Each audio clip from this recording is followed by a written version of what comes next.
Hello friends, welcome to MK Jana vlog. இன்றைக்கி ஆரி ஒர்க்கில் கிளாஸ் 3 தான் பார்க்க போகிறோம். அதாவது ஃப்ரேமில் எப்படி துணி ஃபிக்ஸ் பண்ணுறது அப்படிங்கிறத நம்ம இன்றைக்கி பார்க்க போகிறோம். அதுக்கு நார்மலான ஒரு லைனிங் துணி எடுத்துக்கிறோம். அந்த ஃப்ரேமில் 2 ரிங் இருக்கும். வெளியில் ஒரு ரிங்கும் உள்ளே நம்ம நாடா சுற்றின ரிங்கும் இருக்கும். அந்த நாடாவை சுற்றின ரிங்கை கீழே போட்டுட்டு மேலே துணியை நீங்கள் விரித்து விட்டுக்கோங்க. விரிச்சிட்டு இன்னொரு ரிங் இருக்குது பார்த்தீங்களா, அதை எடுத்து அது மேலே வச்சு நீங்கள் ஃபிக்ஸ் பண்ணுங்கள். ஃபிக்ஸ் பண்ணிவிட்டு அந்த எண்டில் க்ரீன் கலர் டைட் பண்ணுறதுக்காக உங்களுக்கு கொடுத்துருக்காங்க பாருங்கள். அந்த அதில் நெட்டு இருக்கும். அதை வச்சு நீங்கள் நல்லா டைட் பண்ணுங்கள். உங்களால் கையில் எந்த அளவு முடியுதோ டைட் பண்ணுங்கள். டைட் பண்ணிக்கோங்க. இப்போ நீங்கள் அந்த ஃப்ரேமை கையில் எடுத்துக்கிட்டு லெஃப்ட் ஹேண்டில் வச்சுக்கோங்க. உங்களுடைய இடது கையில் லெஃப்ட் ஹேண்டில் அந்த ஃப்ரேமை ஃபுல்லாக வச்சுக்கிட்டு அந்த துணியை நீங்கள் லெஃப்ட் கையாலேயே இழுத்து டைட் பண்ணணும். துணியை லெஃப்ட் கையால் இழுத்து டைட் பண்ணுங்கள். ரைட் ஹேண்டில் நீங்கள் அந்த வளையத்தை நல்லா டைட்டாக பிடிச்சிக்கோங்க. லெஃப்ட் ஹேண்டில் துணியும் இருக்கணும், ரைட் ஹேண்டு அந்த வளையத்தையும் பிடிச்சிக்கணும். நீங்கள் ரொம்பையும் துணியை டைட்டாக இழுக்கிறோன்னு ரொம்ப வேகமாக இழுத்தாலும் துணி கிழியறதுக்கும் வாய்ப்பு இருக்குது.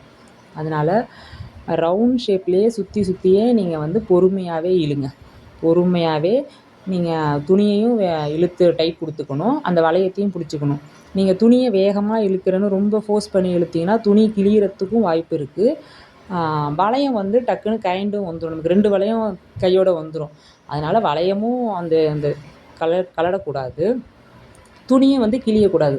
அந்தளவு நீங்கள் பார்த்து ஃப்ரேமில் துணியை ஃபிக்ஸ் பண்ணிக்கோங்க. நீங்கள் பொறுமையாக ரவுண்ட் ஷேப்லேயே அப்படியே வாங்க. ஃபஸ்ட்டு ஒரு ரவுண்ட் ஷேப்பில் நீங்கள் டைட் கொடுத்துட்டு அந்த நெட்டை நல்லா டைட் பண்ணிக்கோங்க. மேலே உங்களுக்கு அந்த க்ரீன் கலரில் அந்த போல்ட்டு மாதிரி இருக்குது பாருங்கள், அதை நீங்கள் டைட் பண்ணிக்கணும். மறுபடியும் ஒரு டைம் நீங்கள் ரவுண்ட் ஷேப்லேயே துணியை இழுக்கணும். அப்படி நீங்கள் ஃபுல்லாகவே சுற்றி இழுக்க தான் உங்களுக்கு ஈவனாக இருக்கும். உங்களுக்கு நல்லா டைட்டாகவும் ஃப்ரேமில் துணி ஃபிக்ஸ் ஆகும். உங்களுக்கு எந்த அளவு டைட்டாக இருக்கோ அப்போ தான் நீங்கள் ஸ்டிச்சஸ் போடும்போது உங்களுக்கு நல்லா வரும். நீங்கள் ஃப்ரேமில் துணி நல்லா ஃபிக்ஸ் பண்ணலை, லூஸாக இருந்துச்சுன்னா தையலும் லூஸாக இருக்கும். நீங்கள் மார்க்கிங் பண்ணுறப்ப அது உங்களுக்கு ஒரு ஷேப்பாகவே கிடைக்காது. எல்லாம் ஷேப்பும் நல்லாவும் கிடைக்காது. உங்களுக்கு ஸ்டிச்சஸ் போடும்போது நீங்கள் லோடிங்லாம் பண்ணிங்களாலுமே அது ஒரு ஃபினிஷிங்காகவே இருக்காது. அதனால் நீங்கள் ஃப்ரேமில் எந்த அளவு துணி ஃபிக்ஸ் பண்ணுறீங்களோ, எந்த அளவு டைட்டாக ஃபிக்ஸ் பண்ணுறீங்களோ அந்தளவு உங்களுக்கு ஒர்க் நல்லா ஃபினிஷிங்காக இருக்கும் உங்களுக்கு.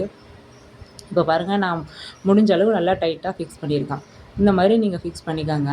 நீங்கள் அந்த தட்டினா சவுண்டு கேட்கும். நல்லா டைட்டாக இருந்துச்சுன்னா உங்களுக்கு தட்டினா சவுண்டு கேட்கும். அந்தளவு ஃபிக்ஸ் பண்ணிவிட்டு நம்ம இப்போ ஸ்டாண்டில் வைக்க வேண்டியதான். இப்போ நான் உங்களுக்கு அடுத்த வீடியோவில் என்னென்ன ஊசி மெட்டீரியல் என்னென்ன யூஸ் பண்ணணும், என்னென்ன ஊசி வாங்கிக்கணும், நம்ம ஃபஸ்ட்டு பேசிக்காக கற்றுக்கிறவங்களுக்கு சின்ன திங்ஸ் இருந்தாலே போதும். எடுத்தோடனே நம்ம நிறையா மெட்டீரியல்லாம் வாங்கணும்னு அவசியம் இல்லை.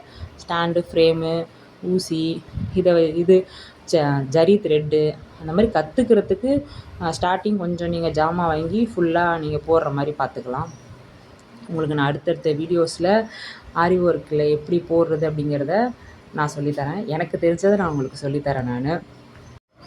என்னோடய வீடியோஸ் பிடிச்சிருந்துச்சின்னா லைக் பண்ணுங்கள், கமெண்ட் பண்ணுங்கள். உங்களுக்கு என்ன டவுட்டுனாலும் நீங்கள் கேளுங்கள். நான் அடுத்தடுத்த வீடியோவில் உங்களுக்கு நான் எக்ஸ்பிளைன் பண்ணுறேன். தேங்க்யூ.